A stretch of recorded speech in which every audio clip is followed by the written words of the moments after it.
It's okay, Susie. We got this. No worries. And you should have just gotten a message saying that this meeting is going to be recorded, which is no problem. We're just recording it just in case anybody couldn't join us. Not a problem. All right, if you can see my screen, and like I said, and you might want to go, and this is what I was telling you, those three little dots right there, it goes over to change layout, and you may want to just take a couple minutes while we're waiting, and you can change the layout, just see what you like, see what you might like for your students. Just play with it. Now's a good time to play with it. Why not? And you see it, you can add an attachment to a meeting, a Google Meet meeting. Do you see that right there?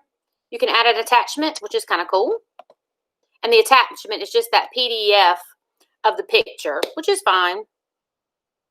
But if you had a particular document that you guys wanted to talk about that day, you can add it as an attachment right there to your meeting. Do you see that? Or am I talking too fast? I see Rachel's nodding her head. Thank you, Rachel. Appreciate it. Thank you for coming to school today, Rachel. All right, so first things first, we need to talk about Google Meet. What in the world is Google Meet? Why in the world would we want to use Google Meet? All right, Google Meet, of course, is a voice communication service. It's a lot like Zoom. It is something that we have access to, of course, because we have the whole G Suite thing with Montgomery County Schools. Why would you want to use it? And if you'll go right here on this document, it kind of tells you what's the difference between Google Meet and Zoom. Just the differences, and you can see right here, of course, with the Google Meet, you can have 60 minutes, and then with Zoom, you're going to have 40. Well, I'm going to tell you, here's the reason why we're coming out with Google Meet. Because we don't know how much longer Zoom is going to be free. And in just a few minutes, I found this really, really cool thing this morning.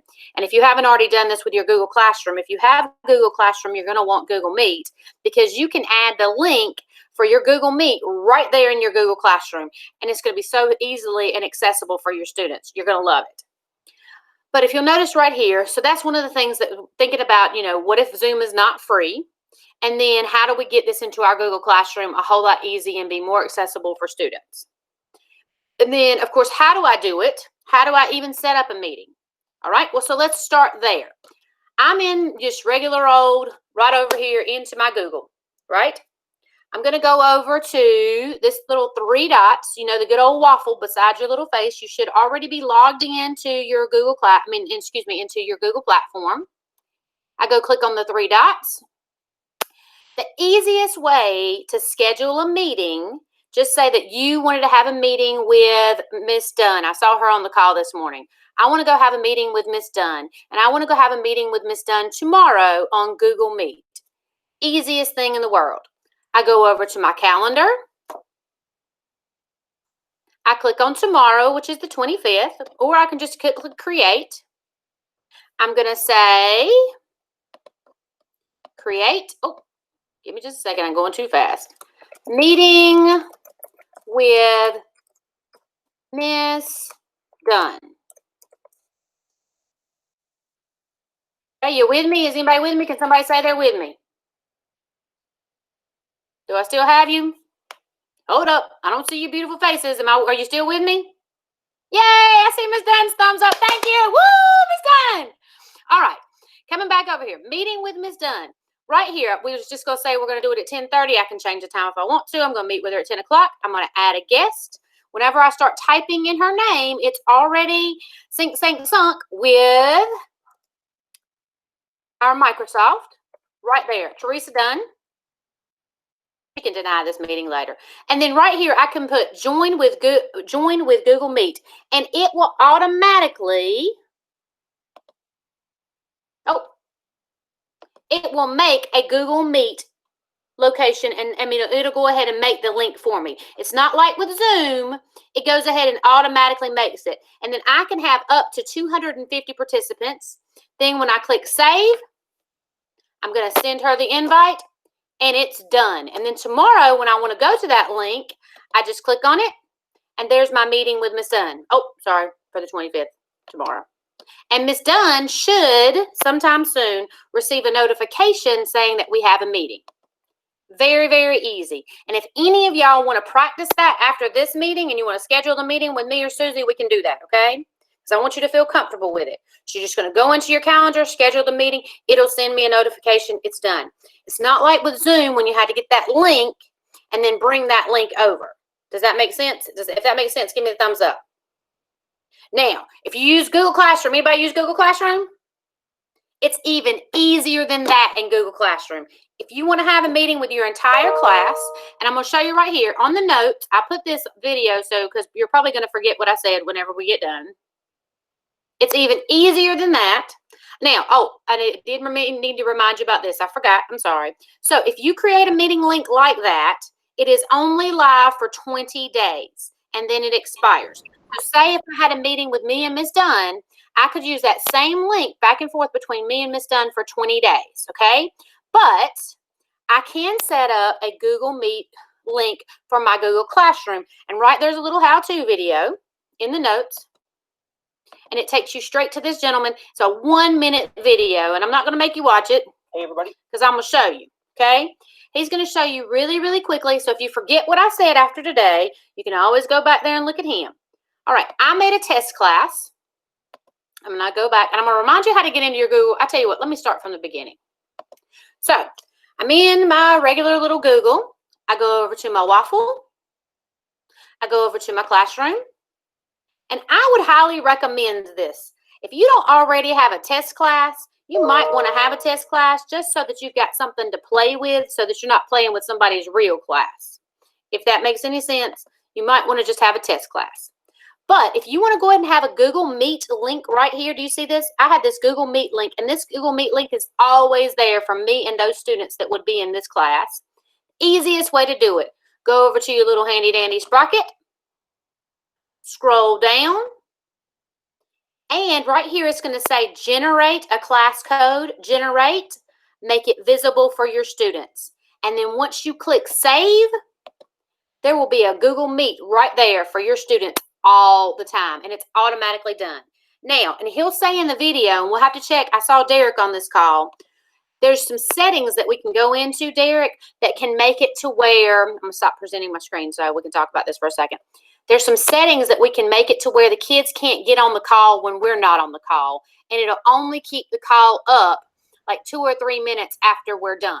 So that meeting link that we put in our Google Classroom is just for us, just when I'm the teacher and just when I use it. Does that make sense? Make sense? Yep. You with me? All right. Susie, I've done a lot of talking. You want to add to this? I'm sorry. Susie, can you hear us?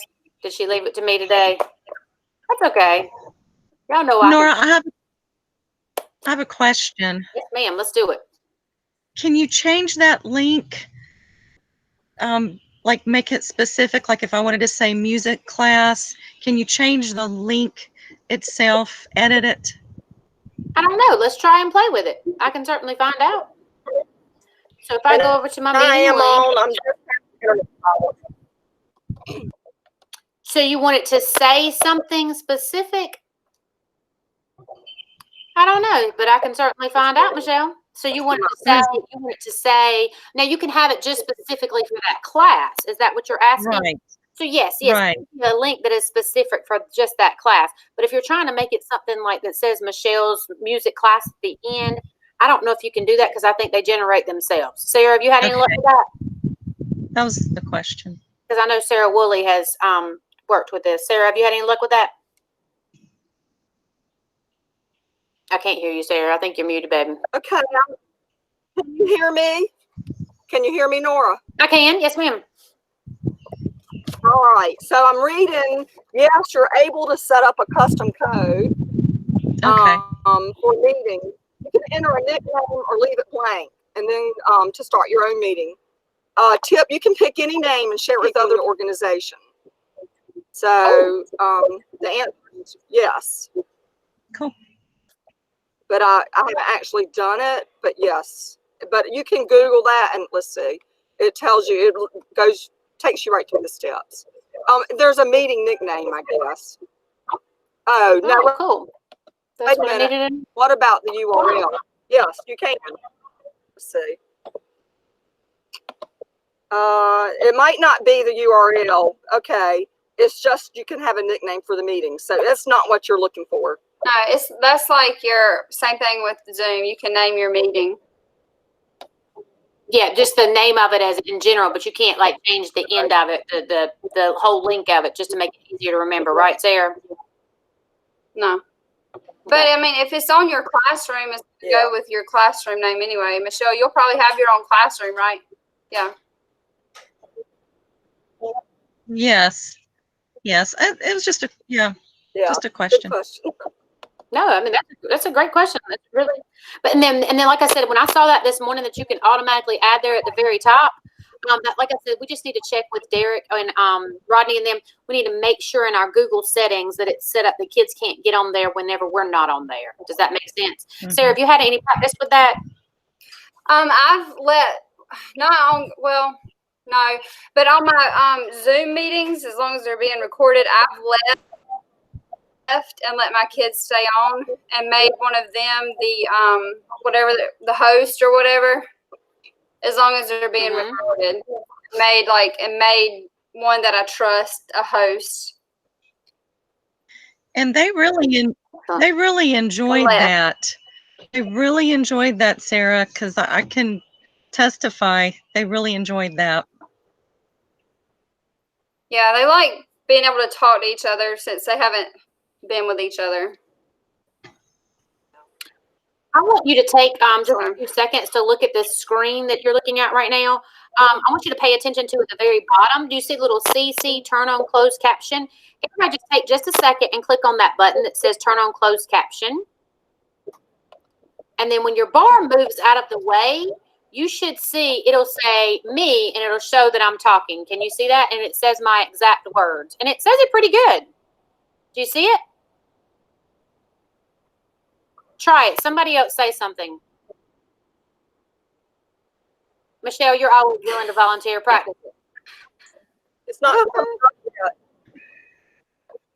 You just have to move. You'll have to move your bar. There it is. It's coming up now. You have to move Yeah, it's going to cursor. work. You have to move your cursor up so that white bar goes away, and then I can see everything I'm saying. Yes. I see it. Just say, Derek just said, yes, it's going to work. You see that? So, of course, if you had some students that were in a loud environment or something, that had some kind of hearing issue, that's a great little feature that's down there. And then, of course, there's present now right beside of that. That's, of course, a feature that we liked with Zoom. You can present your screen. That's definitely a feature that we like. Of course, turn on your video, turn your video off. And like I showed you before, some of you may not have been in the meeting. You can add an attachment to the meeting whenever you set the meeting up. When I was showing you, when I was setting the meeting up with Ms. Dunn, I can add an attachment right there. And so that when we have the meeting, if it's something that we're going to discuss, then we can automatically pull up the attachment right there over to the side, which is very cool, I think. And then look at the three little dots and just look at more options. Of course, at the very top, you should see recording, and I am recording this just because if people couldn't come, to change the layout. And then a full screen just happens to get all that other junk out of the way and keep you a little undistracted. I see some settings. You can call in. Oh, there's one thing that I did want to show you that I don't want you to forget. Yesterday, Susie and I were practicing with this because, as this digital learning goes on, you never know. You may have to join a meeting from your phone in your car. And I have an Apple phone. So yesterday, I had to add the Google Calendar app. Let me show you. So if you have an Apple phone, you may need to follow me right now, because I think if you have an Android phone, Susie, I'm going to let you speak about that. It'll automatically be on there, correct? Well, no, I added the shortcut. But I have a Google Pixel, although I don't recommend it. But so it's really easy. But I do have shortcuts to Google Drive and to my Google Calendar because, in the district we have the Microsoft Calendar. But anyway, I'm all messed up with different calendars. So I put the shortcuts on my phone so they're really easy to get to. And at the start of this meeting, I was not able to get on with my computer, but I was able to either dial in. I went straight to my calendar invite like Nora's showing. And I dialed in, but I also was able to then join the meeting from my phone until my laptop decided to connect. So it's handy. And I could see it representing as well. Yes, so if you can see my I needed screen, a telescope. sometimes hard to see, but I went ahead and added the calendar yesterday, and so I can join the meeting from this calendar link really quickly. Because I mean, like I said, as time goes on, I mean, who knows where we're going to be and what we're going to be doing in this digital environment. You may have to join a meeting, you may be at a dentist office, you know. So this may be something just very helpful, and then you can add either way.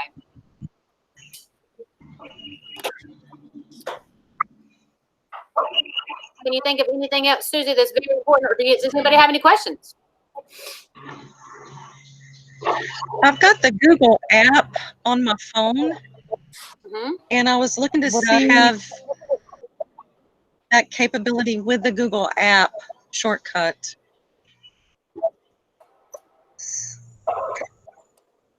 Well, from good, it's just easier to add. Like, go to the store and add your I have to add that. Go to the store or just search for it. Yeah, I got it. Yeah. Of course, you can add the calendar to my Microsoft calendar. You get any of it from the store. Michelle, while you're on here, did you get that thing that I left for Mary in your door? Say again? I left a Visa card for Mary in your door. Did you get it? Yes. Okay. Thank Just you. while I Thank see you. your face. And then, thank you. If you want to practice or hover over people, go ahead, Susie. Yeah, because you can also, like, if you're having trouble with your audio on your device, you can use your phone and call it. You know, there's different things that I would recommend. I think Nora's already mentioned is set up a meeting with friends or call us, or, you know, I had a group of friends. We all had a little wine and chat or whatever, you know, hey, everybody. And we practiced with the different platforms so that you feel comfortable.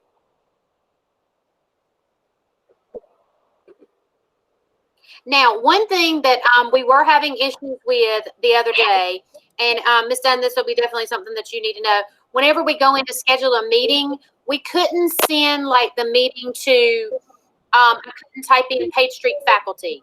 I know sometimes, like if you're working with your school, Rachel, you may want to type in a meeting link and send it to the whole entire faculty. We had to copy that link. And I had to take it over. If you didn't notice this, this came from your Microsoft because I had to send it to all users. I know that is something, Derek. I know Rodney was working on that to set it to make sure that they're both syncing so that you can do that when you're scheduling a meeting. Like if you want to send it to Page Street faculty or, you know, West Montgomery High School faculty so that you can send the meeting to everybody. I know that's something that's kind of funky right now, but you can go ahead and set up the meeting and add Rachel and then get the link from that meeting link and then send it to everybody. Does that make sense? Yeah. At first, yeah, complicated. But they'll fix it eventually, right, Derek? You're going to fix it eventually, right? Hey, I have a question. Okay. When I click on those three dots in the right hand corner of the screen, and it brings up that menu, it says stop recording. So can anybody stop recording? I don't know. Try it. See what happens. I don't want to mess it up. I just wondered, could students, like if you're trying to record something with the kids and then could they just cut it off? Yeah, as soon as I can stop it. Yeah, they might be able to. I mean, I don't know if you'd be recording it with kids in there with you, so I don't know. Well, I think we're almost finished. You want to go ahead and push stop record because we went through the meat of it. Try it. Let's see what happens. That's what we're here for.